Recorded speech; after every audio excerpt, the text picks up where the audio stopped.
My name is Dan Hertz. I'm an assistant professor in the College of Pharmacy in the Department of Clinical Pharmacy. And my general interests are in identifying biomarkers of cancer treatment outcomes, specifically toxicity. And I have a particular interest in identifying patient genetic factors that predispose them to cancer treatment related side effects.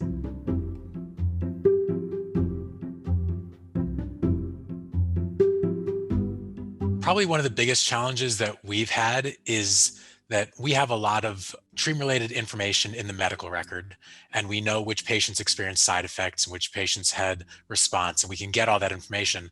But in order for us to do our research, we actually need genetic information for those patients. So before we had access to the Michigan Genomics Initiative, or MGI, we had to go and find those patients and ask them to enroll in our study and give us some kind of a blood or saliva sample, something that we could use to get DNA and get genetics. And that was very time consuming. It was very costly, and it really restricted the size of our cohorts that we could do our analyses in. In addition to getting the samples and the approval, we actually had to go and genotype the samples, which cost a substantial amount of money. So now with the Michigan Genomics Initiative, we have, I think, greater than 80,000 patients now whose genetic information is already existing.